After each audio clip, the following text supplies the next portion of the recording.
Sleep is the cornerstone of good mental health. We all know that in general we operate better after a good night's sleep. However, modern life very often seems to conspire to prevent us from getting our heads down and getting a good night of restful, refreshing sleep. So, what helps? As a general rule, a healthy adult needs between 7 and 9 hours of sleep. You might find you're struggling to fall asleep, or maybe you're waking during the night. Perhaps you wake up super early and can't get back to sleep. Poor or inadequate sleep can lower our mood, make us more irritable, impact on our ability to concentrate, lead to us eating more, and in general, leave us feeling exhausted and burnt out. Anxiety, worry, stress, physical, mental health problems can all impact on our ability to get a good night's sleep. However, there are some habits that we can all develop that can increase the chances of us getting a decent amount of restorative sleep. Having a regular routine for bed can help.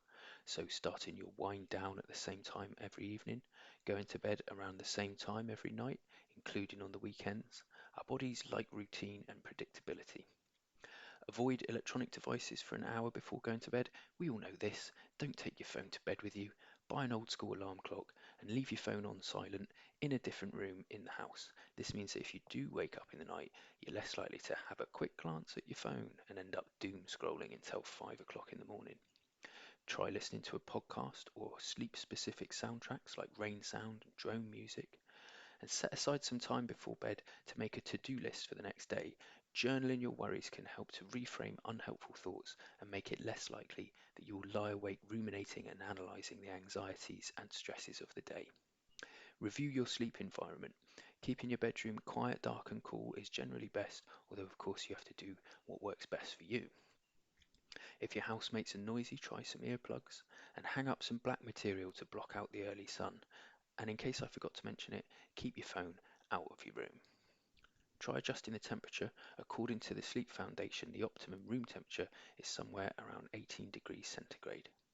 Now, it's important not to force sleep. If you're still struggling to fall asleep after 15 minutes of restlessness, try getting up and doing something relaxing like reading a book or listening to music. Only go back to bed when you feel sleepier, because we want our brains to associate bed with rest and sleep, not with anxiety and overthinking.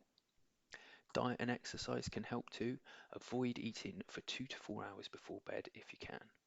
Try ditching the coffee and the energy drinks. Caffeine has a surprisingly long half-life and can take up to 10 hours to leave our systems. Now, exercise is a great idea in general, but try to avoid doing anything too strenuous for at least 90 minutes before bedtime to avoid overstimulation. Now, alcohol might make you sleepy to begin with, but drunk sleep is poor quality sleep and does not restore us in the same way. Studies have shown that even small amounts of alcohol before bed can reduce sleep quality by almost 10%. Alcohol makes it more likely that we'll wake up in the night or wake up early. It can increase feelings of anxiety and decrease that all important REM sleep cycle. The resources for this video and further reading can be found here. And if you'd like to get in touch with the university student support team to talk about anything at all related to wellbeing, just message us at studentservices@fxplus.ac.uk.